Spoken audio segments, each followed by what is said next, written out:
Welcome to signal TV. నేను Sivareddy.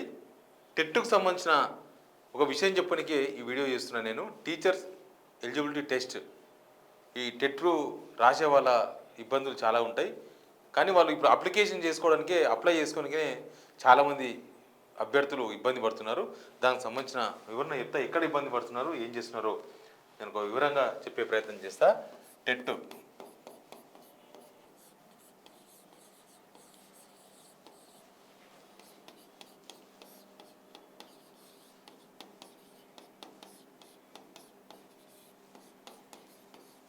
Next teacher ఈ టెట్లో ఏం జరిగిందంటే, ప్రభుత్వము ఉద్యోగాలు ఇస్తాం, మెగా డిఎస్సి ఇస్తాం అనేసరికి ఈ టెట్ రాసే వాళ్ళ సంఖ్య కూడా అమాంతం పెరిగిపోవాలి, కానీ తగ్గింది.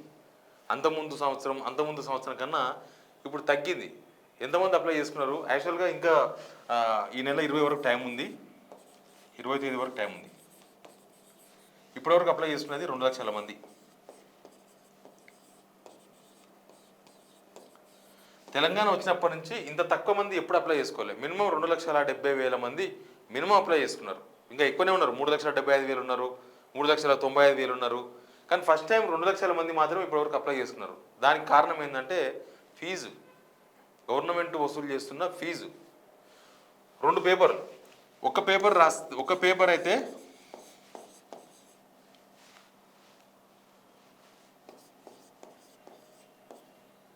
₹1,000, 2 పేపర్లకు 2,000. ఈ ఫీజు ఎంత పెరిగింది తెలుసా? అంతకుముందు ఎంత ఉందంటే, ఈ ఫీజు ఇప్పుడు ₹1,000 ఉన్నది, అంతకుముందు ₹200 ఉండే. ఈ 2,000 ఉన్నది, అంతకుముందు ₹300 ఉండే. ఇదేమో 5 పెరిగింది. ఒక పేపర్ రాసేవాళ్ళు ₹200 కట్టే బదులు ₹1,000 కట్టాల్సి వస్తుంది. ఈ 2 పేపర్స్ రాసేవాళ్ళు ₹300 బదులు ₹2,000 రాయాల్సి వచ్చింది. ఇదేమో 5 టైమ్స్ పెరిగింది, ఇదేమో 6.5 టైమ్స్ పెరిగింది ఒకటేసారి. అసలు ఈ టెట్ రాసేదే గ్రామీణ ప్రాంతాల నుంచి వచ్చే రైతు బిడ్డలు, అంతంత మాత్రానే ఉన్న బతుకుదెరువు ఉన్న బిడ్డలు, తర్వాత బడుగు బలహీన వర్గాల వాళ్ళు, ఏదో ఒక ఉద్యోగం కొట్టాలి, ప్రభుత్వ ఉద్యోగం, అదిగో టీచర్ ఉద్యోగం కొట్టాలని కష్టపడుతున్న వాళ్ళే ఈ టెట్కు అప్లై చేసుకుని టెట్ ఎగ్జామ్ రాసేది. ఈ బంజారాస్లో ఉన్న వాళ్ళు, లేకపోతే పొలిటీషియన్స్ బిడ్డలు, పొలిటీషియన్స్ కుటుంబ సభ్యులు, పొలిటీషియన్స్ మనమన్లు, మనవరాన్లు, కొడుకులు ఎవ్వరూ టెట్ రాయరు. అందరు కూడా ఖచ్చితంగా వాళ్ళు మిడిల్ క్లాసు ఫ్యామిలీ వాళ్ళు, తర్వాత లో మిడిల్ క్లాసు వాళ్ళు మాత్రమే ఈ పరీక్ష రాస్తూ ఉంటారు. వాళ్ళకు మాత్రమే దీనికి అప్లై చేసుకుంటారు.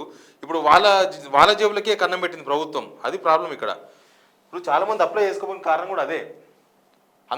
ఇప్పటిదాకా టెట్కు అప్లై చేసుకున్న వాళ్ళకన్నా ఇప్పుడు ఎందుకు తక్కువ మంది అప్లై చేసుకున్నారంటే, దీనిలో కొంతమంది ఇంప్రూవ్మెంట్ కోసం కూడా అప్లై చేసుకుంటారు. ఇంప్రూవ్మెంట్ అంటే ఈ పేపర్ కానీ గతంలో ఏమైనా తక్కువ వస్తే మార్కులు, దాన్ని కొద్దిగా ఇంప్రూవ్ చేసుకొని ఎక్కువ మార్కులు తెచ్చుకుంటే వాళ్ళకు డిఎస్సిలో వెయిటేజ్ వస్తుంది. దీనిలో 7.5 మార్కులు, దీనిలో 1 పాయింట్ వెయిటేజ్. 7.5 మార్కులకు టెట్లో దీనిలో 1 పాయింట్ వస్తుంది. కాబట్టి డిఎస్సి కొట్టాలంటే ఇక టెట్ నుంచి స్టార్ట్ చేయాలి. కాబట్టి టెట్ ఇంప్రూవ్మెంట్ కోసం రాసేవాళ్ళు ఉంటారు. కానీ ఇప్పుడు ₹1,000, ₹2,000 ఎవరు కడతారు? ఒక పేపర్ వాళ్ళని కూడా ₹1,000 కావాలి. ఎందుకు ₹1,000? ఆ ₹1,000 వల్ల నిజంగా వాళ్ళు ఎవరు హైదరాబాద్కి వచ్చి కూడా చదువుకునే వాళ్ళు తక్కువ. టెట్ రాయాలనుకున్న వాళ్ళు ఎక్కడో వాళ్ళు ఉండే ఊరికి దగ్గరలో ఉన్న టౌన్లో పోయో, ఎక్కడో ఉండో, లేకపోతే ఓయూల హాస్టల్లో ఉండో, ఎక్కడో తల దాచుకొని ఎక్కడో అంత తిన్నామా చదువుకున్నామా అన్నట్లుంటుంది. అట్లాంటి సిచ్యువేషన్లో ఈ టెట్ పరీక్ష రాసే వాళ్ళు ఉంటారు. వాళ్ళకు జేబుకు చిల్లు పెట్టింది. ఇప్పుడు మొత్తం మొన్న 10వ తేదీ వరకు మొత్తం 2 లక్షల మంది అప్లై చేస్తున్నారు. ఈ 2 లక్షల మంది నుంచి యావరేజ్గా వసూలు చేసిన పైసలు 30 కోట్లు. 30 కోట్లు వీళ్ళ దగ్గర నుంచి ఫీజుల రూపంలో గవర్నమెంట్ వసూలు చేసింది. ఎందుకు? 30 కోట్ల రూపాయలు ప్రభుత్వానికి తక్కువైనాయా? ఈ 30 కోట్లతోనే 6 గ్యారెంటీలు అమలు చేయాలనుకుంటుందా? ఈ 30 కోట్లతోనే ప్రభుత్వ ఉద్యోగులకు జీతాలు ఇస్తారా? ఏం చేయాలనుకుంటుంది 30 కోట్లతోన? ఈ ₹200 ఫీజు ఎక్కడ? ₹1,000 ఫీజు ఎక్కడ? ₹300 ఫీజు ఎక్కడ? ₹2,000 ఫీజు ఎక్కడ? అంతకుముందు ప్రభుత్వం ఇది వసూలు చేసింది. ఈ ప్రభుత్వానికి ఏమైంది? ఇది ఎందుకు వసూలు చేయాలి? వీళ్ళు ఇంకా మేనిఫెస్టోలో పెట్టినరు. కాంగ్రెస్ మేనిఫెస్టోలో పెట్టింది ఎలక్షన్స్, అసెంబ్లీ ఎలక్షన్స్ ముందు ఈ కాంపిటేటివ్ ఎగ్జామ్స్ మొత్తం ఇట్లాంటివన్నీ కూడా ఫ్రీ. ఇక మళ్ళీ ఫీజు వసూలు చేయమని చెప్పి వీళ్ళ దగ్గర నుంచి ఇదేమో 5 ఇంతలు, ఇదేమో 6.5 ఇంతలు. అంటే ఎందుకు ఈ టెట్ రాసే వాళ్ళ సంఖ్య తగ్గిద్దాం, డిఎస్సీల సీట్లు తక్కువ వేస్తాం, మెగా డిఎస్సీ అని అనుకున్నాం. అప్పుడు ఎలక్షన్స్ ముందరేమో మెగా డిఎస్సీ 19,000 సీట్లు, 19,000 పోస్టులు అన్నారు. లాస్ట్కు చూసాం కదా, గత ప్రభుత్వం 5,500 డిఎస్సీ వేసినారు. ఆ డిఎస్సీ నోటిఫికేషన్ అట్లే ఉంది. వీళ్ళు అదే 5,500 భర్తీ చేస్తారా, లేకపోతే కొన్ని లీకులు వచ్చినాయి, 8,000 పోస్టులు, 9,000 పోస్టులు, 11,000 పోస్టులు అని. దానికి కాంపిటీషన్ తగ్గనికే ఈ ప్లాన్ ఏమైనా జరిగిందా? ఈ టెట్ రాసే వాళ్ళ సంఖ్యనే తగ్గిస్తే, ఈ టెట్టే ఇక్కడనే కంట్రోల్ చేస్తే, ఇక్కడనే ఓడవస్తే డిఎస్సీ కాడికి తక్కువ మంది వస్తారు. అంటే దీనిలో ఏం దాగుంది? గవర్నమెంట్ 30 కోట్లతో రేపు ఇంకొక 2 లక్షలు 5 లక్షలు పెంచవచ్చు, అప్లికేషన్ పెరగవచ్చు. ఈ 30 కోట్లు కాకపోతే 35 కోట్లు 40 కోట్ల వరకు రావచ్చు. మొత్తం ఏం చేయాలనుకుంటుంది? 40 కోట్లతోనే ప్రభుత్వం నడపాలనుకుంటుందా? ఈ నిరుద్యోగుల కడుపు కొట్టడం ఎందుకు? వీళ్ళ జేబులకి వెళ్ళి గుంజుకోవడం ఎందుకు? అతను ఒక ఆయన ఉన్నాడు, నాకు చాలామంది ఫోన్ చేస్తున్నారు, ఈ టెట్ మీద ఒక వీడియో చేయండి, అసలు మా బాధలు ఎవరు పట్టించుకుంటలేరు, మేము చెప్పినాం ఆల్రెడీ ఎవరెవరికో మినిస్టర్ పొన్నం ప్రభాకర్ని కలిసినాం, ఇంకెవరినో కలిసినాం, వాళ్ళు ఎవరు పట్టించుకుంటలేరు, కనీసం మీరైనా కొద్దిగా ప్రభుత్వం తీసుకుపోండి అని నాకు చాలామంది ఫోన్ చేసినారు. అందుకనే నేను ఈ వీడియో ఒకటి చేస్తున్నా. వాళ్ళు చెప్పిన వివరాల ప్రకారమే ఏది ఉంది. ఇప్పటికైతే 2 లక్షల మంది అప్లై చేస్తున్నారు. కనీసం ఆ 2 లక్షల రూపాయలు వాపస్ అనే చేయండి. ఇప్పటి నుంచి అప్లై చేసుకున్న వాళ్ళకన్నా ఫ్రీగా చేయండి. కనీసం ఫ్రీగా చేయకపోతే ఆ పేపర్ ఖర్చులకో పెన్సిల్ ఖర్చులకో ఇదన్నా తీసుకోండి. జంగయ్య గారు నమస్తే. నమస్తే జంగయ్య గారు, ఏంది పరిస్థితి? ఈ టెట్కు సంబంధించి ఫీజులకు సంబంధించిన వ్యవహారం ఏం చెప్పండి కొంత. అనా, టెట్ ఫీజు గత ప్రభుత్వంలో ఒక పేపర్ కు 200 ఉండే, 2 పేపర్ అప్లై చేస్తే 300 ఉండేనా. కానీ ఈ కాంగ్రెస్ ప్రభుత్వం వచ్చిన తర్వాత ఇప్పుడు ఒక్క టెట్ ఫీజు ఒక్క పేపర్ కు 1000 నుంచి 2 పేపర్ అప్లై చేస్తే 2,000 పెరిగింది. ఈ విధంగా పెంచడం వల్ల ఇప్పుడు ఉన్నటువంటి అభ్యర్థులు ఈ అప్లికేషన్ చేయడం చాలా తక్కువగా చేస్తారు. ఎందుకంటే గత ప్రభుత్వంలో 3 లక్షల నుంచి 4 లక్షల మంది టెట్ అప్లికేషన్ చేస్తే ఈ ప్రభుత్వంలో 1,90,000 మంది మాత్రమే అప్లికేషన్ చేసినట్టే మీరు ఒకసారి గ్రహించాలన్నా. ఎందుకు పెంచారు? ఏమైనా చెప్పిందా? ఎందుకు ఒకేసారి 200ది 1000 అయ్యింది, 300ది 2,000 అయింది? ఏమైనా చెప్పిందా? రీజన్ చెప్పిందా గవర్నమెంట్? అంటే రీజన్ చెప్పలేదు. మేము చాలా వినతి పత్రాలు ఇచ్చినాము, అన్ని సంఘాల నుంచి ధర్నాలు చేసినాము, వినతి పత్రాలు ఇచ్చినాము. ఏమంటారు, ఇప్పుడు విద్యాశాఖ మంత్రి లేదన్నా. ఒక విద్యాశాఖ మంత్రికి ఈ రోజు అప్లికేషన్ ఇవ్వతామంటే విద్యాశాఖ మంత్రి లేదు. విద్యాశాఖ మంత్రి ముఖ్యమంత్రి రేవంత్ రెడ్డి దగ్గర పెట్టుకున్నాడు. ఆయన ఎవరు కలిసి ఎవరు ఇవ్వాలి? ఆ ప్రోటోకాల్ దొరుకుతలేదు. మా నిరసన తెలియజేసినాము.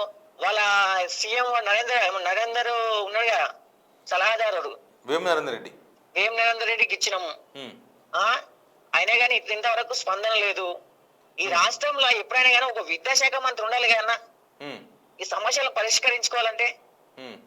కాబట్టి మేము ఏం చేస్తున్నాం అంటే, ఇప్పటి వరకైనా కానీ మీరు అంటే కాంగ్రెస్ మేనిఫెస్టోలో మీరు చెప్పినటువంటి జీరో, అంటే ఎటువంటి ఉద్యోగ నోటిఫికేషన్ వేసినా గానీ 0 రూపాయి, అంటే ఎటువంటి పైసలు తీసుకోమని ఫ్రీ అప్లికేషన్ తీసుకుంటామని చెప్పిండు.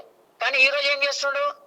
1,000-2,000 పెడుతుండు. అంటే ఒక టెట్ అప్లికేషన్ కే 1,000-2,000 పెడితే, అంటే నీ 6 గ్యారెంటీల అమలు కోసం మాత్రమే ఈ రోజు ఈ ఫీజులు పెంచుతున్నావా అని మేము అడుగుతున్నాం ఈ రోజు.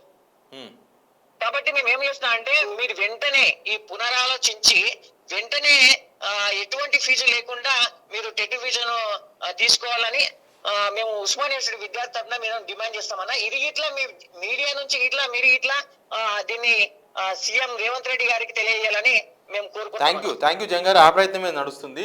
ప్రభుత్వం దృష్టికి తీసుకుపోదామనే ఉద్దేశంతోనే ఈ వీడియో చేస్తున్నాం. Thank you. ఓకే అన్న, థ్యాంక్ యూ అన్న. ఇది పరిస్థితి. ఎవరో పాపం ఈయన జంగయ్య అనే దాన్ని ఎవరో, ఈయన కాదు, నాకు ఒక 15-20 మంది ఫోన్ చేసిండ్రు రకరకాల యూనివర్సిటీస్ నుంచి, రకరకాల జిల్లాల నుంచి. సో చాలామంది ఫోన్, ఇది అందరి బాధ. ఇది నిజంగా కూడా కొద్దిగా అబ్నార్మల్ ఉంటుంది కదా. ఏంది ఇది? దేనికోసం ఇచ్చినట్టు ఇది? ప్రభుత్వం కనీసం చెప్పాలి కదా. ఏం పేపర్ ఖర్చు పెరిగిందా, పెన్సిల్ ఖర్చు పెరిగిందా, లేకపోతే ఇంకేమైనా ఖర్చు పెరిగిందా? ఎవరి ఖర్చు కోసం ఇదంతా?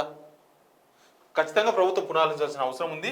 పేద విద్యార్థులు, గ్రామీణ ప్రాంత విద్యార్థులు, బడుగు బలహీన వర్గాల విద్యార్థులు, వాళ్ళకు మేలు చేయనికే ఈ టెట్కు సంబంధించిన అప్లికేషన్ ఫీజు మొత్తానికి తీసేస్తారా? పాత గవర్నమెంట్ ఇచ్చిన 200 రూపాయలు 300 రూపాయలు వసూలు చేస్తారా? తగ్గిస్తారా? ఏదో ఒకటి చేసే అవకాశం అయితే ఉంది. ప్రభుత్వం పునరాలోచించాలని వాళ్ళు కోరుతున్నారు. వాళ్ళ తరఫున నేను కూడా కోరుతున్నా. Please subscribe signal TV.